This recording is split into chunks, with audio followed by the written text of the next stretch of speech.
देश की खुशहाली का रास्ता खेत और खलिहानों से होकर गुजरता है, ऐसा किसानों के द्वारा बताया जाता था।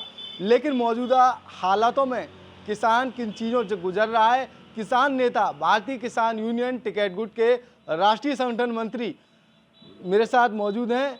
उनसे जानेंगे आखिर किसानों को लेकर किस तरीके का रुख रहेगा। 2024 के लोकसभा चुनावों की अगर बात कही जाए तो किसानों के द्वारा मौजूदा सरकार को लेकर किस तरीके का रुख इख्तियार किया है, साथ ही आगामी चुनाव में क्या उनका रुख रहेगा। किसानों की अगर बात कही जाए तो फसलों को लेकर तमाम प्रदर्शन किए गए, एमएसपी को लेकर तमाम प्रदर्शन किए गए, किसानों के द्वारा जगह जगह बॉर्डर को सील कर दिया गया, साथ ही बॉर्डर पर तमाम वो प्रदर्शन किए गए जिनको लेकर प्रशासन के द्वारा लगाम लगाने की बात कही थी, लेकिन फिर भी किसानों के प्रदर्शन पर लगाम नहीं लगाई जा सकी। किसान नेता मेरे साथ मौजूद हैं, उनसे जानेंगे। क्या नाम है आपका? मेरा नाम भूदेव प्रसाद शर्मा, भारतीय किसान यूनियन राष्ट्रीय संगठन मंत्री। क्या रहेगा 2024 के चुनाव में, किस ओर करवट लेंगे आप? भाई हमारा तो सीधा सीधा ये मानना है कि इस सरकार ने सिवाय झूठ बोलने के अलावा, किसानों का शोषण करने के अलावा कोई किसान को राहत नहीं दी और इनकी जुमलेबाजी से किसान परेशान हो गया है। बोलते हैं हमने क्रय केंद्र खोल दिए, आज तक कोई क्रय केंद्र नहीं खुला है। सरसों की फसल की लूट हो रही है, किसान की सरसों 4500-4600 रुपये कुंटल बिक रही है, जबकि सरकार ने 5600 रुपये का रेट निर्धारित किया है। गेहूं की फसल आ चुकी है, अभी तक कोई कांटा नहीं लगा है। जो गेहूं की खरीदारी हो, किसान को कुछ लाभ हो, इसलिए किसान इस सरकार से परेशान है। खेत और खलिहानों से होकर खुशहाली का रास्ता बताया जाता है, ऐसा लोगों का कहना है, क्या मानते हैं? बिल्कुल सही बात है। जब किसान खुशहाल है तो देश खुशहाल है। किसान की पॉकेट में पैसा आएगा, बाजार में खर्च करेगा, देश की आर्थिक स्थिति सुधरेगी। तो मौजूदा हालात में जो चुनाव नज़दीक हैं, तो किस तरीके का आदेश मिला है आप लोगों को? संयुक्त किसान मोर्चा की तरफ से हमारा इस सरकार के प्रति विरोध जाहिर किया गया है और इसको वोट देने का मन नहीं है किसान का, मजदूर का और विद्यार्थी भी। आप देखो चुनाव कितने फार्म भरवाए, पुलिस की जगह निकाली, वो भी कैंसिल कर दी।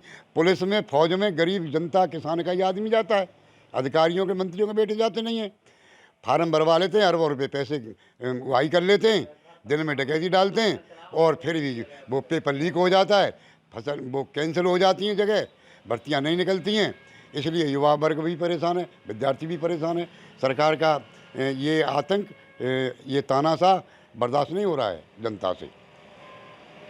2024 का जो लोकसभा चुनाव है नज़दीक है, तो किस पार्टी की ओर आपका रुख रहेगा मौजूदा हालातों में, जब संयुक्त किसान मोर्चा के द्वारा कहा गया है कि एक पार्टी को नहीं जाना है, तो वो कौन सी वो पार्टी रहेगी जिसकी ओर आप आकर्षित रहेंगे? इसके लिए ये विपक्ष का एक गठबंधन बना है इंडिया के नाम से।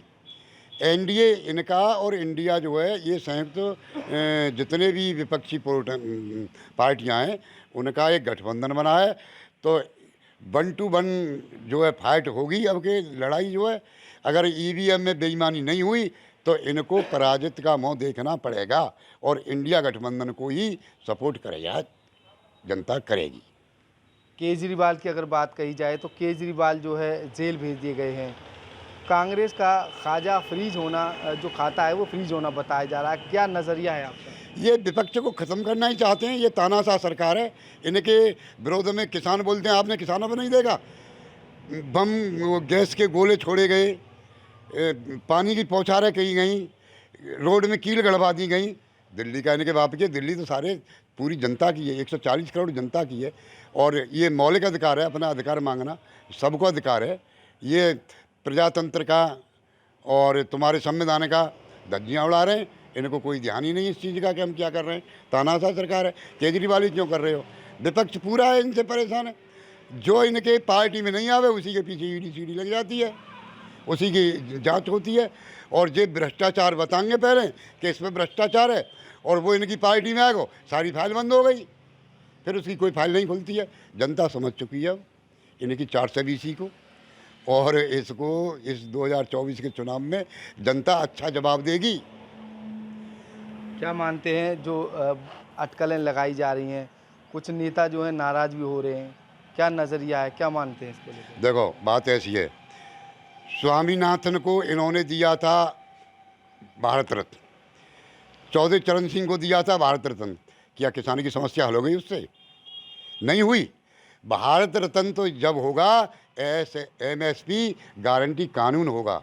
किसान का उद्धार जब ही होगा जब MSP गारंटी कानून होगा। क्यों? किसान पे कर्जा किस बात का है? इसी बात का है। लागत भी नहीं निकलती है किसान की। जैन चौधरी किसानों के नेता कहे जाते थे, वो अब NDA का हिस्सा हैं। वो NDA का हिस्सा अपने स्वार्थ के लिए बने हैं और जनता समझ गई है। जनता जैन चौधरी को कोई वोट नहीं करेगी। क्यों? कि भारत रत्न तो चौधरी साहब को मिला है। किसानों का भारत रत्न तो जब है जब कि उनका MSP गारंटी कानून बनता। अभी आपने देखा पंजाब हरियाणा का किसान कितना आया था, उनके साथ में क्या व्यवहार हुआ, ये गलत था। हम कह रहे हैं कि संयुक्त किसान मोर्चा ने क्लियर वादा रामलीला मैदान में डंका की चोट बोल दिया है कि इस सरकार को बिल्कुल उखाड़ के फेंकना है, इसको हटाना है, इसको वोट नहीं करना है। गरीब मजदूर किसान कमेरा और विद्यार्थी वर्ग जो पढ़े लिखे नौजवान हैं कोई नहीं देगा। फौज की नौकरी 4 साल की कर दी, 4 साल में ट्रेनिंग हो गई ऐपा वही पूरी। क्या वो बच्चे शहीद का दर्जा मिलेगा उनको? नहीं मिलेगा। ये नौकरी के तो खाएंगे, सरकारी नौकरी तो है ही नहीं। ये थे भारतीय किसान यूनियन के जो राष्ट्रीय संगठन मंत्री हैं भूदेव प्रसाद शर्मा। और भी कुछ पदाधिकारी हैं मेरे साथ। क्या नाम है आपका? उमेश कुमार शर्मा। क्या कहना चाहेंगे? 2024 का चुनाव नज़दीक है, संयुक्त किसान मोर्चा क्या कहता है और क्या आपका रुख रहेगा? देखिए, हमारा रुख तो ये है, सबसे पहले तो प्रथम दृष्टया माननीय प्रधानमंत्री जी मोदी जी की नीयत और नियति में अंतर देखिए। इतना हड़बड़ाहट क्यों है? जब आपको पता है कि आप 400 सीट पार कर रहे हैं तो आप विपक्ष को किसी के खाते सीज कर रहे हैं, किसी को जेल में डाल रहे हैं, किसी के साथ ED लगा रहे हैं, किसी को IT भेज रहे हैं, किसी की CBI लगा रहे हैं। इस तरह की हड़बड़ाहट जो है, और वो भी चुनाव आचार संहिता लगने के बाद इस प्रक्रिया को आप प्रतिक्रिया को करा रहे हैं, ये नज़रिया बहुत गलत है। जनता सब समझ चुकी है। वो भी किस लिए हो रहा है? इलेक्ट्रॉनिक बॉन्ड का खुलासा होने के कारण। जब तक इलेक्ट्रॉनिक बॉन्ड का खुलासा नहीं हुआ था तब तक शांत पड़े थे। अब इनको पता चला कि सबसे ज़्यादा इलेक्ट्रॉनिक बॉन्ड में घोटाला जो हुआ है सबसे ज़्यादा इसी पार्टी के पास पहुंचा है।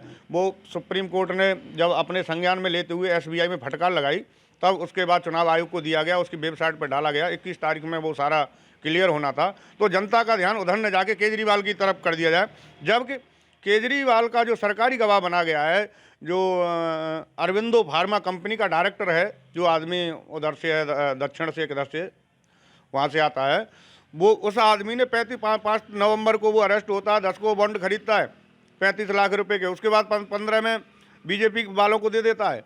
उसको 5 साल बाद 5 दिन बाद ही जमानत मिल जाती है। अरविंद केजरीवाल के 3 मंत्री उसके बाद जेल गए हुए हैं। आज तक उनके खिलाफ कोई भी सबूत नहीं मिला है भ्रष्टाचार का। बॉन्ड से पैसा लिया या चेक से लिया या बैंक के माध्यम से लिया, हवाला से लिया, कोई भी सबूत नहीं। उसके बाद भी केजरीवाल को मुख्य साजिशकर्ता बताया गया है। तो ये सब इनकी चाल है। ये हड़बड़ा रहे हैं और ये समझ रहे हैं कि अब हमारी पार नहीं पड़ेगी, इनकी पार नहीं पड़ेगी। अब जनता समझ चुकी है। संयुक्त किसान मोर्चा इनके खिलाफ रहेगा। तो ये थे किसान नेता जिनके द्वारा 2024 के लोकसभा चुनाव में मौजूदा सरकार के खिलाफ जाने की बात कही है। 2024 के चुनाव नज़दीक हैं, जिसको लेकर संयुक्त किसान मोर्चा के द्वारा आह्वान किया था। जो आह्वान किया है वो किसान नेताओं के द्वारा बखूबी बताया है। मौजूदा समय के हालातों की अगर बात कही जाए तो 2024 का चुनाव नज़दीक है। सियासी समीकरण हर रोज़ बदलते हुए नजर आ रहे हैं। अब देखना ये होगा सत्ता की दहलीज तक कौन सी पार्टी पहुंचेगी, ये तो आने वाला वक्त बताएगा। फिलहाल सभी पार्टियों के द्वारा जीत के दावे किए जा रहे हैं, लेकिन भारतीय किसान यूनियन टिकैत ग्रुप के द्वारा एक बड़ा दावा कर दिया है। बड़े दावे में साफ तौर पर कहा है वो मौजूदा सरकार का विरोध करेंगे।